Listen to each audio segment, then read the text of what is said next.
A public Zoom call turned tense after two Republican canvassers in Wayne County, which includes Detroit, initially blocked the move to certify election results. Shame on you. Shame on you for leading to this level of corruption. You have disavowed your right to even sit in the seats that you occupy. Donald Trump is doing a great service in exposing the dysfunction and the criminality and the negligence and the incompetence of our voting system. We have no idea what's going on behind the scenes. Donald right now is a desperate man. He's terrified of what the future holds when he no longer has the power of the Oval Office protecting him.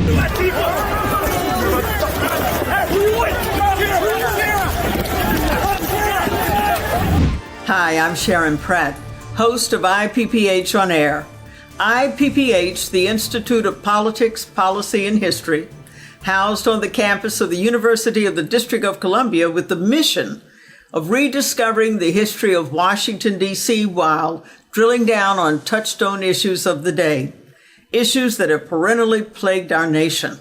And because of the consequential nature of this election cycle, IPPH has been hosting for 1 month a special election series. And so today we have our final episode, and that episode is called Democracy on Uncertain, Shaky Grounds. And so welcome to IPPH On Air.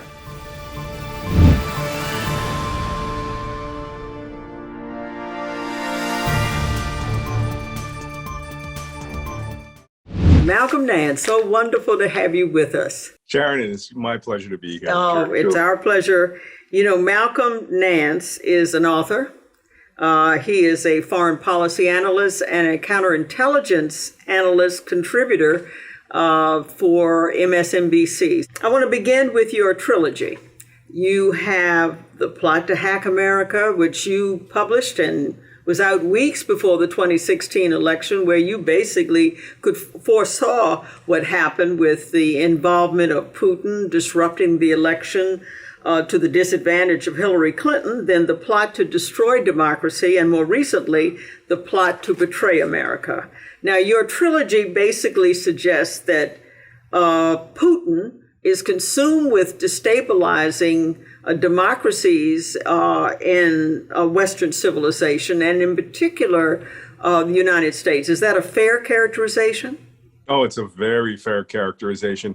You know, as you said, my claim to fame certainly being on MSNBC as the counterterrorism contributor is one thing, but I was the first person in U.S. media to go on air and warn that the United States was actually under attack by the Russians using WikiLeaks in a disinformation warfare strategy to elect Donald Trump as president.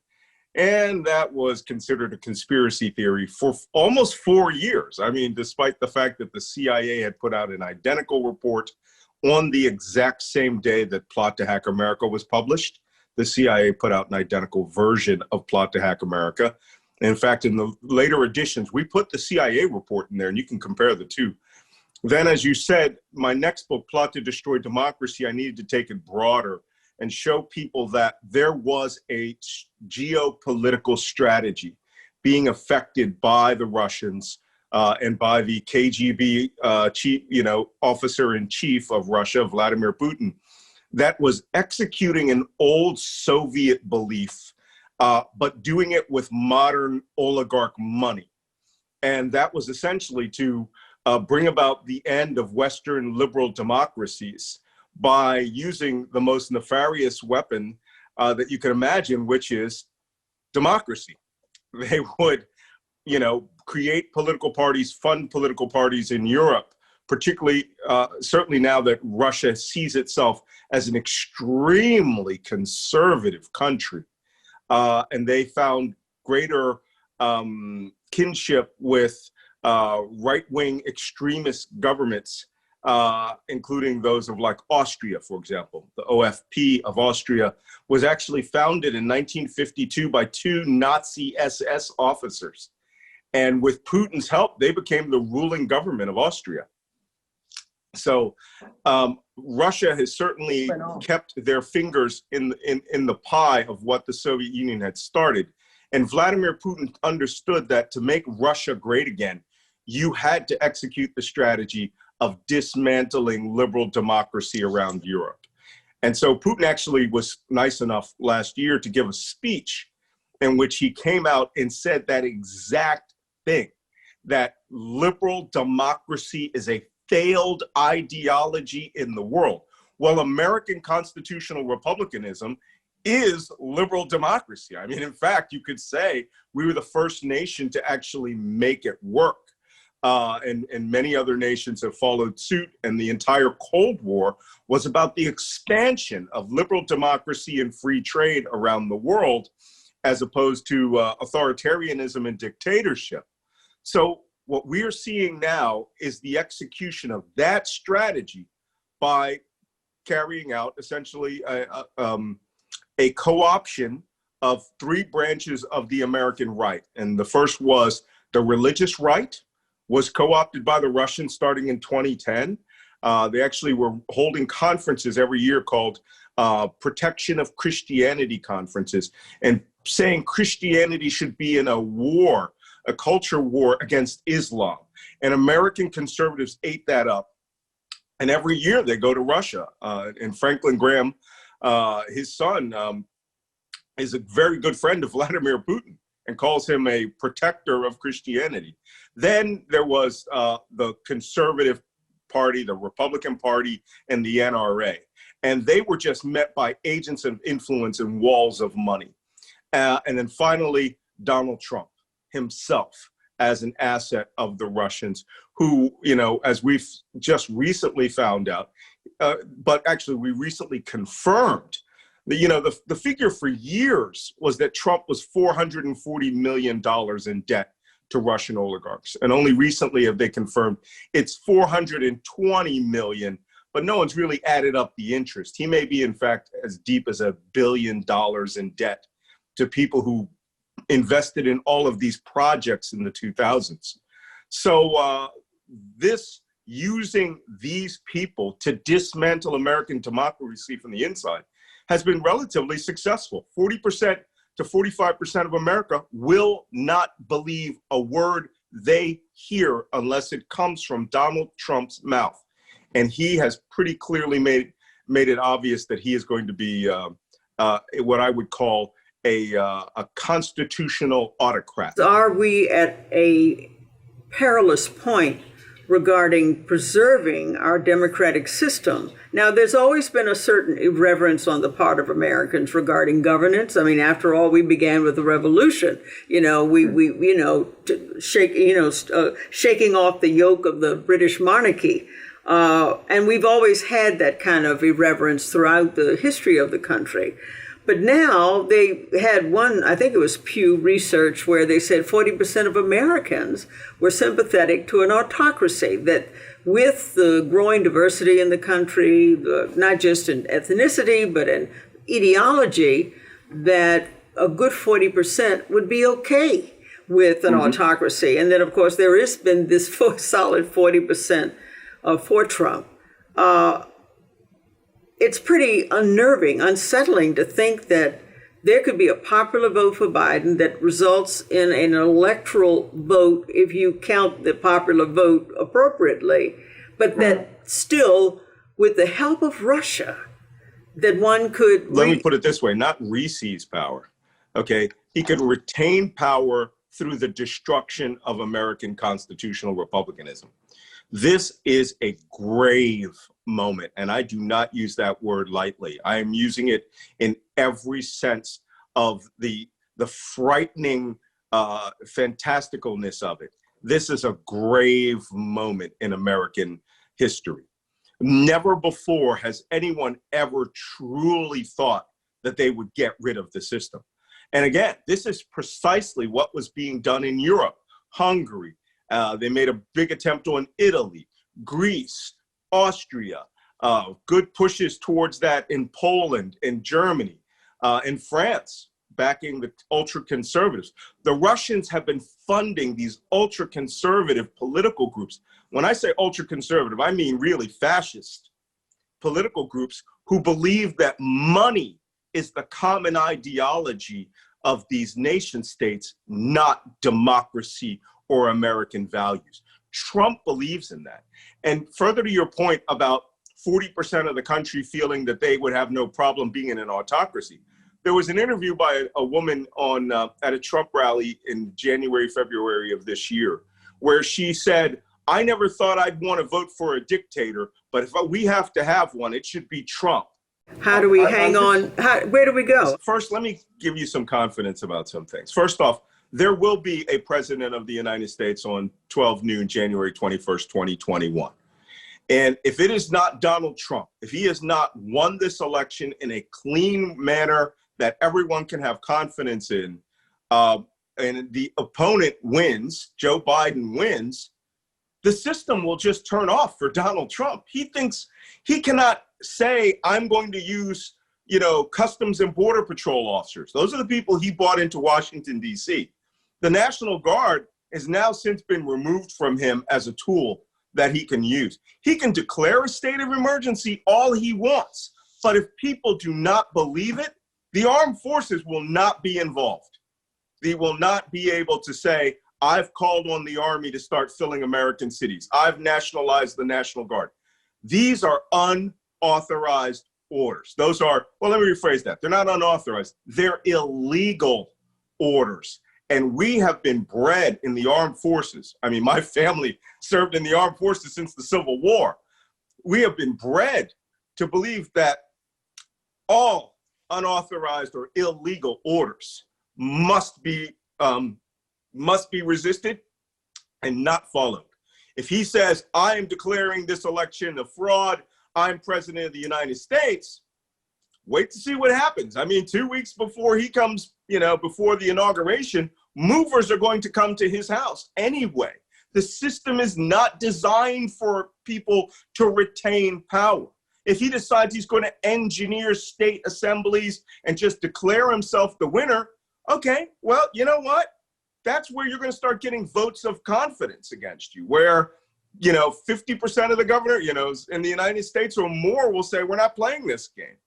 I mean, they can try it, but the word coup will be on the front page of the New York Times, coup d'etat.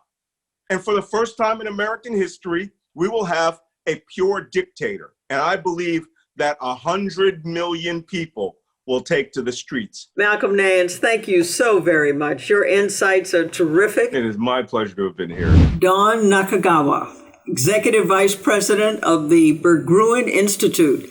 Really delighted to have you with us, Don. Well, thank you for inviting me. I'm happy to be here. So could you tell us a little bit about the history and mission of the Berggruen Institute? So, we're relatively young. We're 10 years young, actually, this year. And we started off very much with a focus on political governance and trying to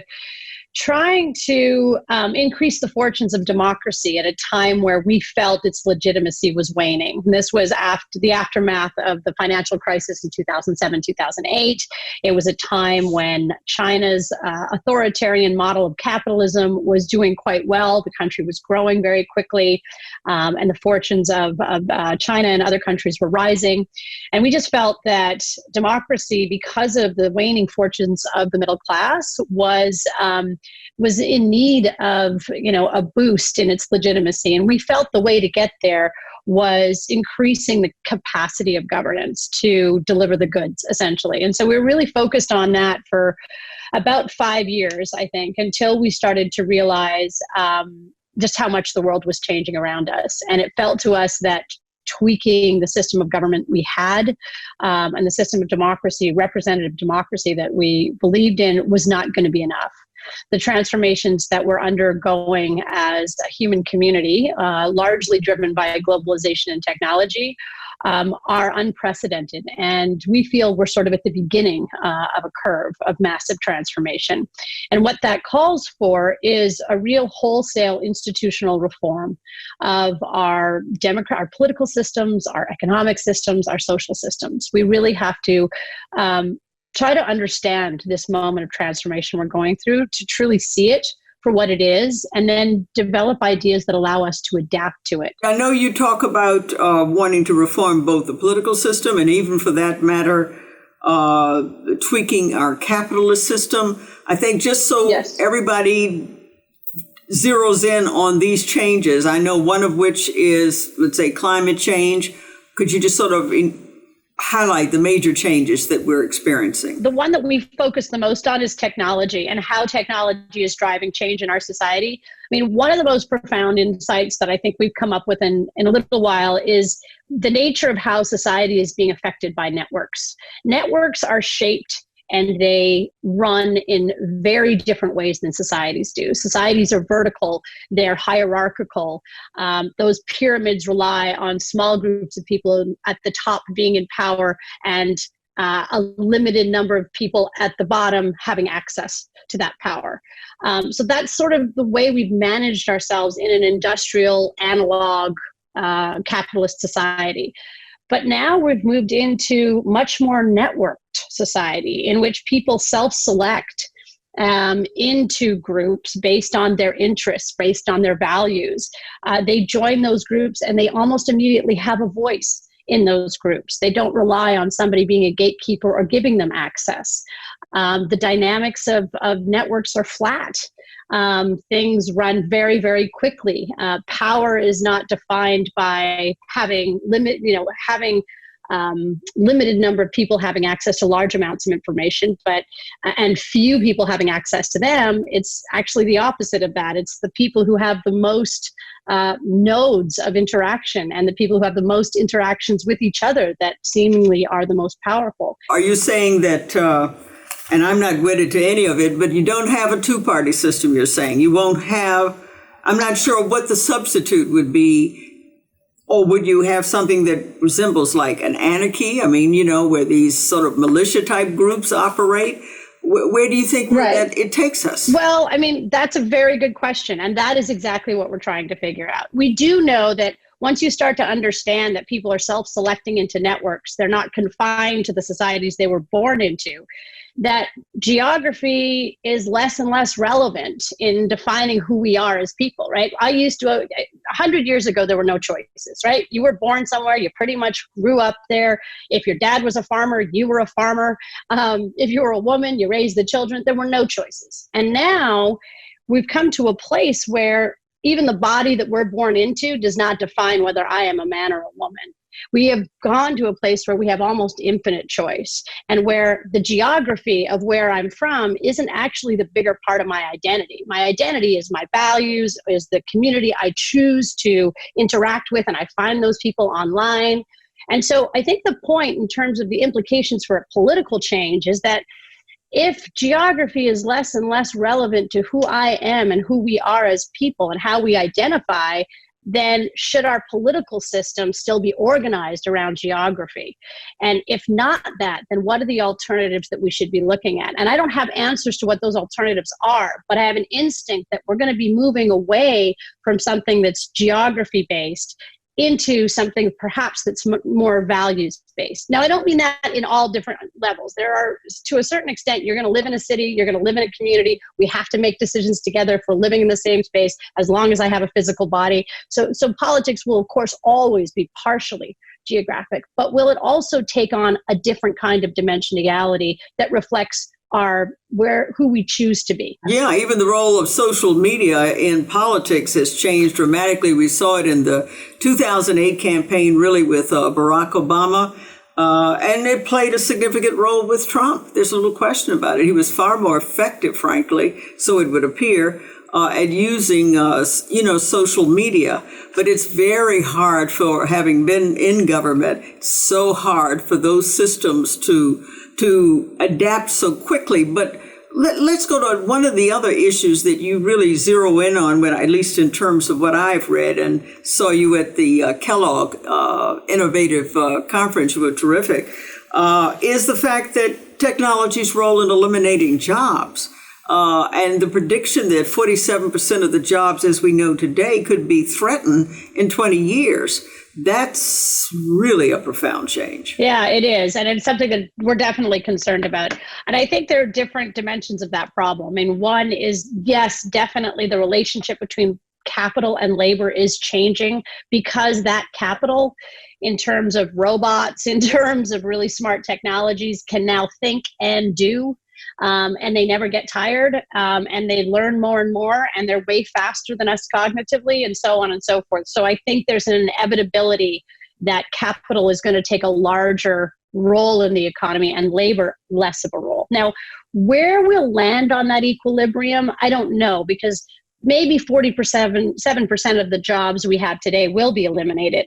But I have sort of infinite faith in the capacity for humans to reinvent themselves and to find purpose and to stay busy and productive. Throughout time, humans are really good at doing that. And I think we'll continue to find ways to do that. I think the institutional change we need to make, though, is to change our education system and change our culture in some ways. Right now, we penalize people who are not part of the formal economy. We're really pretty ruthless to them. And I think we have to change our minds about what that means, because not everybody is going to have the same kind of role in the formal economy as we did in the past. Well, Andrew Yang, then, I would think, his proposal was something that you would have been, I would think you'd want, intrigue you. The $1,000 a month universal income for everyone. It was a far more, I think, popular with younger people than was it with an older part of the society. But is that the kind of direction you think we've got to take? Well, I think there's probably a short-term sort of, I think that's kind of a short-term solution. The long-term problem is going to be the distribution of wealth, not just income. Yes, we're going to need food in our bellies and roofs over our heads. That is something we're going to need in the short term. But what we've created and what we're still living in, and probably what's getting worse, is this massive concentration of wealth in the hands of very few, with massive numbers of people in the society with almost no access to wealth. That is actually what we've been working on. We're trying to work on something called pre-distribution. We talk about redistribution a lot. Tax the wealthy, give it to the poor. I think that's in a way a kind of a tired conversation. I think the real solution lies in making sure that everybody shares the gains. It's like everybody gets to own a robot. Okay, if my job is going to be replaced by a robot, then I get to own a piece of that robot's productivity forever. Right? And so it's not just income, but it's actually wealth generation. Or a new company is created, and I get, as the society, gets a piece of that, which is then shared with everybody across the society.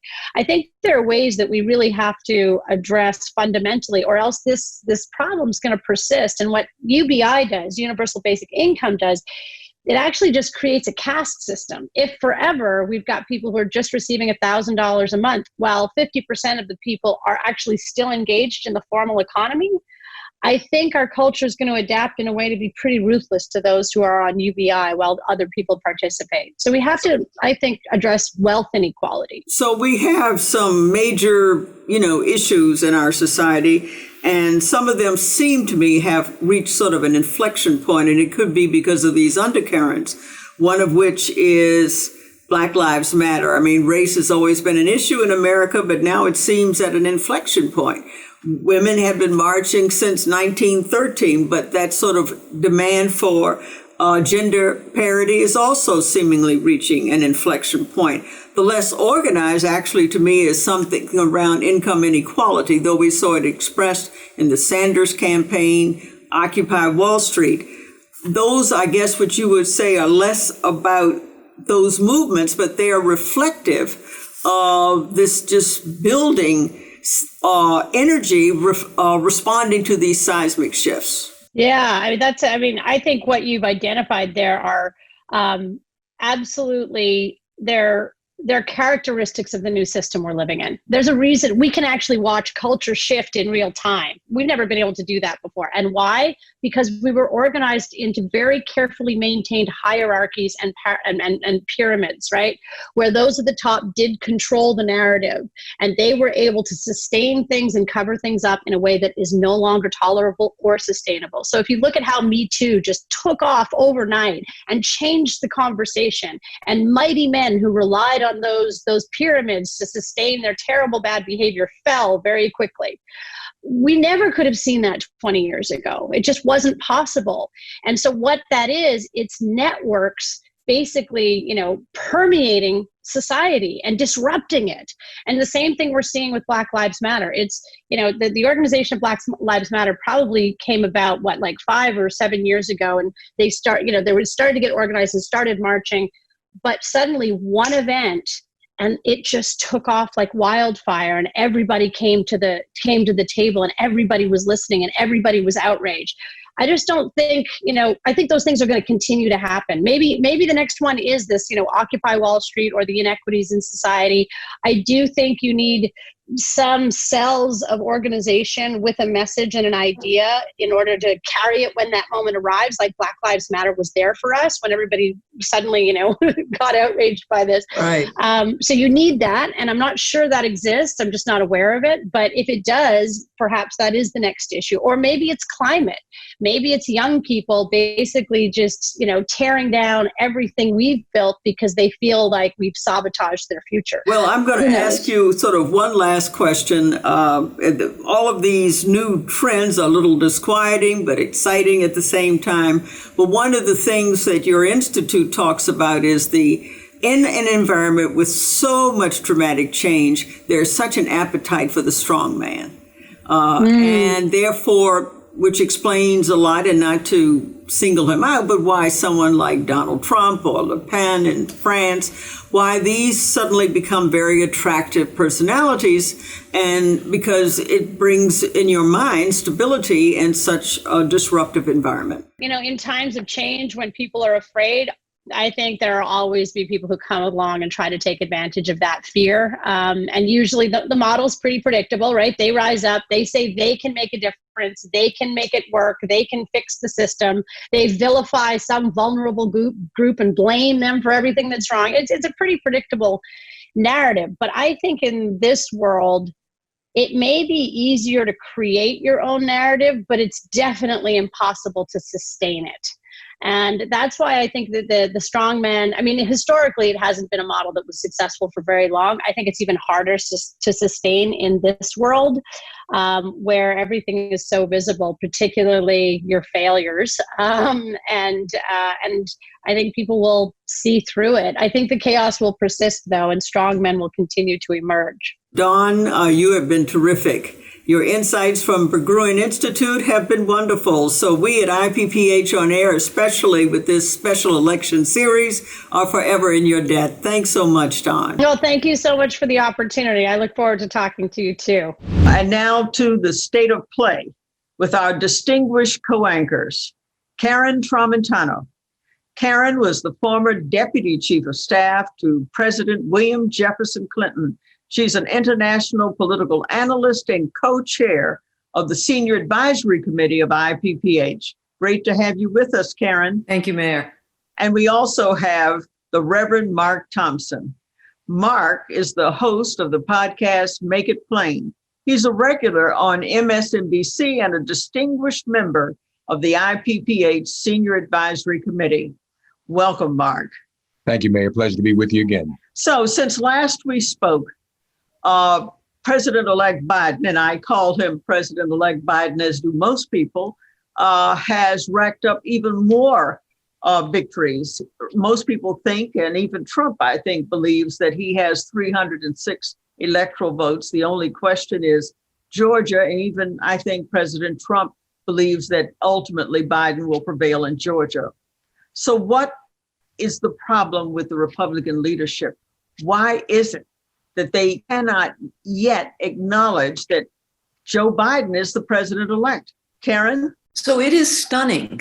I think everybody expected President Trump to do what he's doing, but I think few expected the Republicans to do what they're doing. But in thinking about this, I think this is the most extreme of a trend. When President Clinton was elected, the Republicans were on a mission to discredit his presidency, and that brought about impeachment. When President Obama was elected, McConnell famously said he's going to be one term, and then went along a path of stymieing any legislation that could be done that would actually help people. So I think this is the most extreme. I think we have 4 senators and six House members. Interestingly, of the 6 House members, 4 of them are retiring, and 1 of them lost in the primary.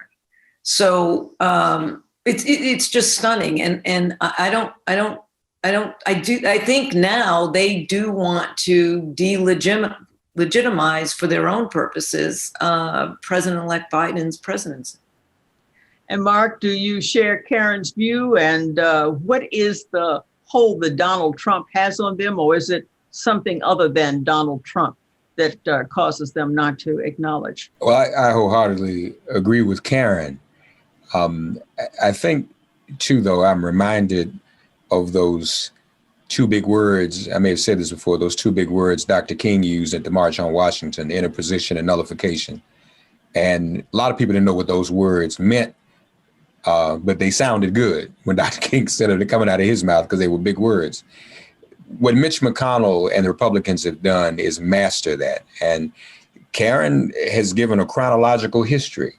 This began with the Clinton administration, and frankly, not only was it an attack on Bill Clinton, but an attack on Hillary Clinton for the fear, the paranoia, the phobia that she might run for president one day. We saw the obstruction in the Obama administration. So now what they're doing is somewhat practical for their own interests. They're able to raise money. It's grift. They're able to raise money by suggesting that the election was rigged or somehow tampered with. They may be able to use this to mobilize money and fundraising and votes for the upcoming runoff in Georgia. And they may also be thinking towards 2022. I would suspect they're going to play out this whole scenario of it having been stolen, and that'll remain in the atmosphere for as long as it can, maybe even until 2022 to affect their Senate chances. So this is a party that has mastered the art of disinformation, and all I think they're doing now is trying to do everything they can to make sure it works for them.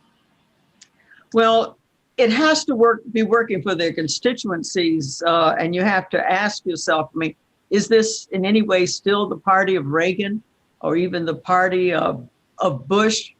Or is it a party of grievance? And they may argue, well, the Democrats launched an impeachment against Trump. I mean, is the politics pushing this kind of dynamic, Karen? Well, not that any of us should believe polls anymore, but there was a survey done that said 8 out of 10 Trump voters believed that the election was rigged. And that's stunning, when you look at 8 out of 10 of 70 million. So that's a big number. And, Republicans are always concerned about their numbers. This is definitely no longer the presidency or the party of Bush. But what, the difference is just, in my view, is in volume, because the subliminal policies of the Republican era in the past, racism, xenophobia, and so on, misogyny, they were all understated but played out. Now they're just playing them out. And I think the scariest aspect, at least for me, is when you have over 50 million people believing that the next president of the United States is not legitimate. We are in a whole different ballgame than the Reagan era or the Bush era. How about you, Mark? Well, I think it also shows how polite we have been as Democrats. In spite of what happened in 2000, there was not a movement or mobilization within the Democratic Party, leadership or otherwise, on the streets that declared, for the most part, George W. Bush's administration illegitimate. And we know what happened there. And we know what the Supreme Court did Most Americans just went on. He was the president. So what we're seeing now is terribly unprecedented. In terms of the numbers and the constituency, the New York Times just ran a story about how Biden won counties where the unemployment due to the pandemic was greatest. And we know all of those counties, many of them probably include some Republicans as well. So many people are being affected by this. And what, once again, the Republicans have done for over a century, and especially since the Southern strategy, is use the distraction of ideology, race, and culture. That is the distraction from the economic hardship. And the economic hardship that America is experiencing today, including Americans who voted for Trump, that economic hardship must be laid directly at the feet of Donald Trump for his lack of policy and planning during this COVID crisis. Well, I know that President-elect Biden has said that he's going to be the president of all America, not just for those who voted for him. And he's quite determined and to reach out across the political divide. And yet we're facing a runoff January 5th that means everything to both parties. Sometimes when you think of it, going to be a gathering in Georgia. I think of that scene in Gone with the Wind when they do the wide shot after Sherman took Atlanta. Are we going to be looking at almost like a political mortal combat in Georgia? What do you think, Mark? I think so. It's unclear how volatile it may be. I'm not really sure about that because I think that one of the concerns is going to be, and I heard Raphael Warnock ask this question on television the other day about outsiders. They tend to attack us by saying we bring too many people from the outside into a particular state. So I'm not sure about that. Now, some of the attacks have already gone, particularly against Warnock for some of his affiliations with people within his own community, prominent people within the African-American community. They want to play that game again of guilt by association. I think with the enormous voter registration that Stacey Abrams and Fair Fight have done, and with what we saw on November 3rd, if African Americans turn out again, liberal to moderate white voters in the electorate, and suburban white women in Georgia, I think they made a big difference. There's a strong chance that they'll win, and it'll be kind of interesting because this ticket of Ossoff and Warnock will end up being as important and possibly as historic as Biden-Harris in the end. Karen, is that your take? And what of the independents? You think Biden was able to win a lot of independents in Georgia. Do you think that'll work in the runoff? So I think that's the key question, Mayor. And I don't know the answer to it, but the challenge for Ossoff and Warnock is steep. There's hundreds and hundreds of thousands of votes that went to the other Republican, which puts Warnock down by about 1.3 million. And there's about 800 to 900,000 votes that were in his race that went to other Democratic candidates. So even if you assume he's going to get everything that's out there that would lean towards him, he's still down. And then similarly, Ossoff is down by less than 100,000 votes. And so where independents are, and if independents are worried about, they like divided government because divided government for them is checks and balances as opposed to nothing happening. Divided government for us is nothing happens. Why do we believe that? Because we just witnessed that, in the last, years of the Obama administration. So independents, I think, are the key to this. White suburban women, as Mark said, and you can, there was a shift down ballot. People who voted for Biden didn't necessarily carry through for Ossoff or for Warner. So I think this is going to be really hard. I've got a lot of faith in Stacey Abrams, though. Well, also, we see a lot of soul searching within the Democratic Party. I don't know if everybody's engaged in soul searching, but there's certainly been a lot of attention to it as to why the Democrats lost net numbers, especially in the House, and certainly didn't sweep in the Senate and lost a lot of races that they thought they would win. And yet we have this hardball environment.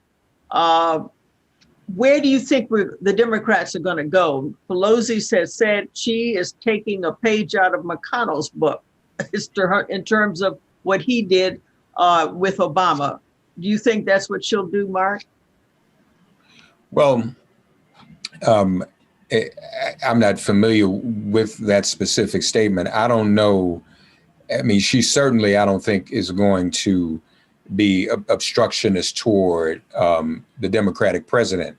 But I think she's already shown her ability to control and lead that House and not let the Republicans get in her way.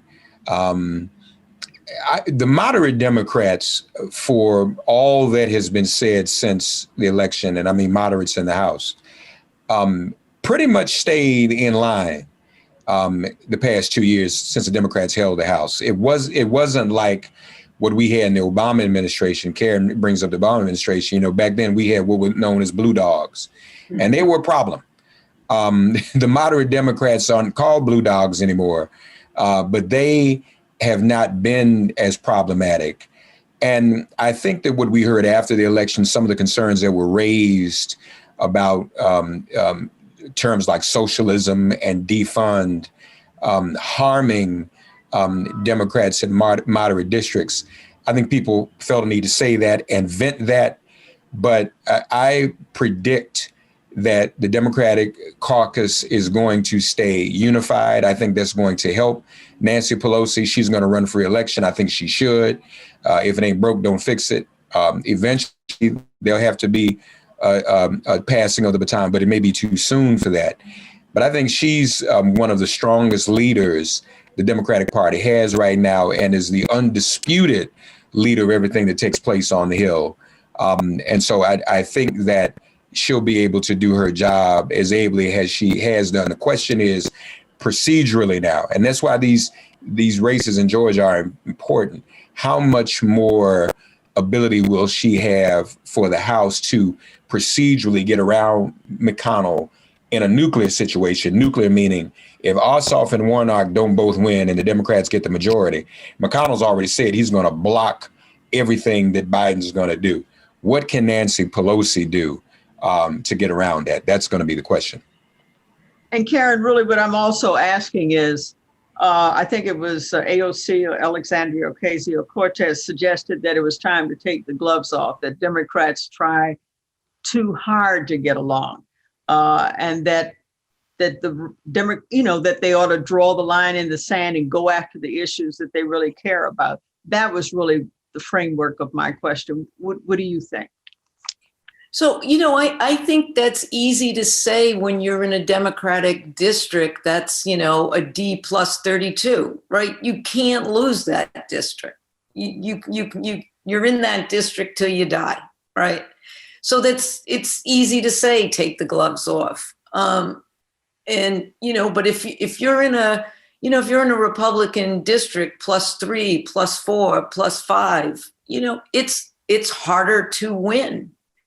And, it makes me smile. You're only in control of the House if you win races, right? I mean, fighting to fight when you're in the minority, it doesn't bring anything to the table. And,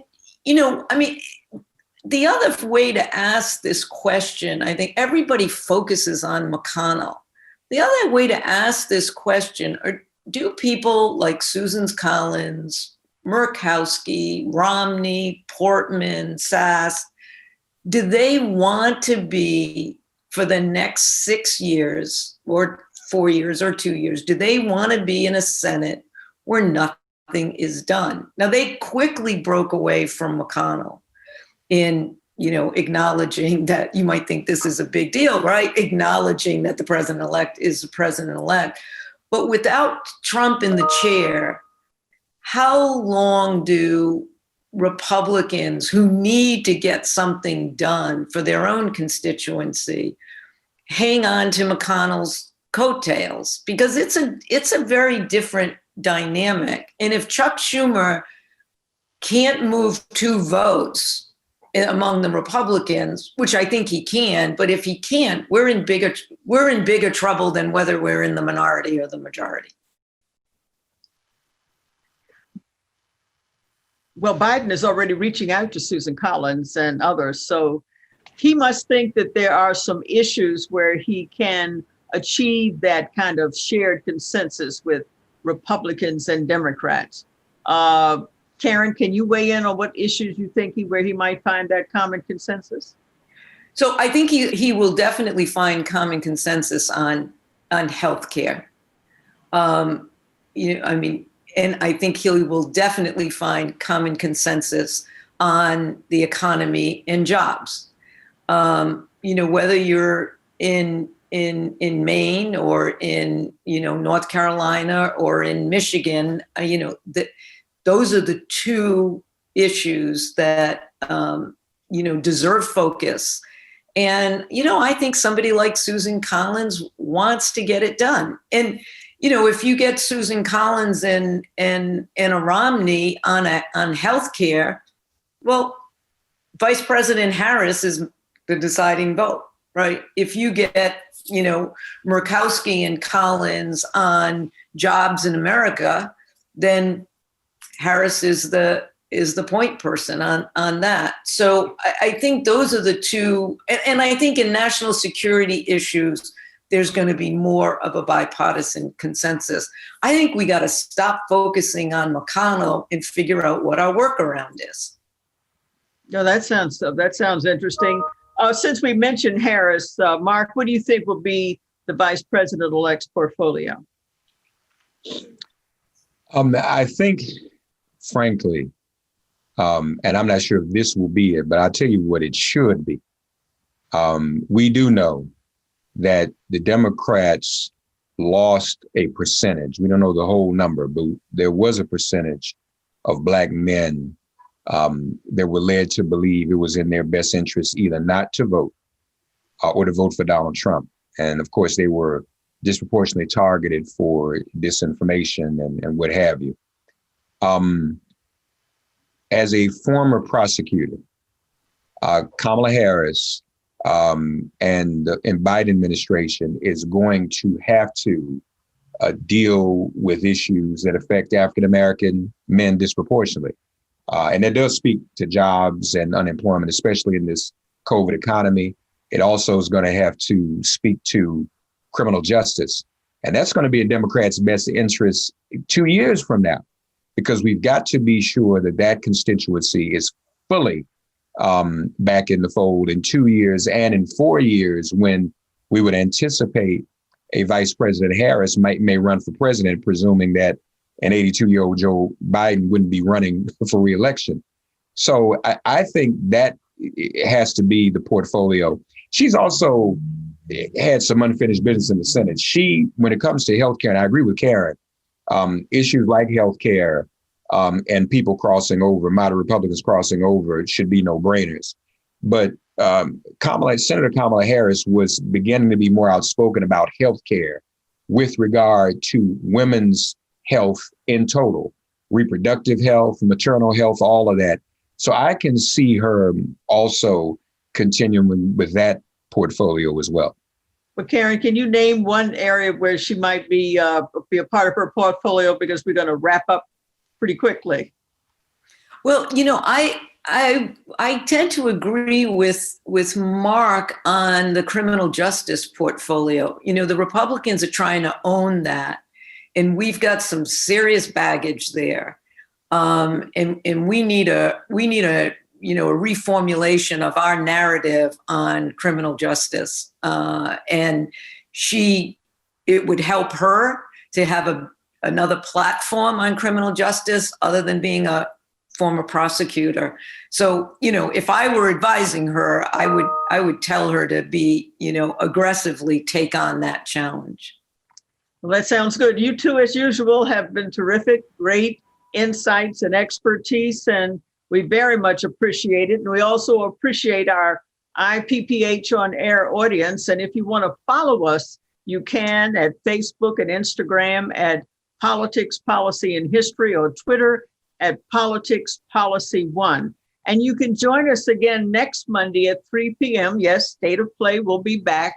We have a growing audience and a continuing interest in drilling down on some of these challenging issues of the day, and as well as the many forces that are upending our political and economic environment. So until next Monday at 3 p.m., I'm Sharon Pratt, IPPH's host of State of Play.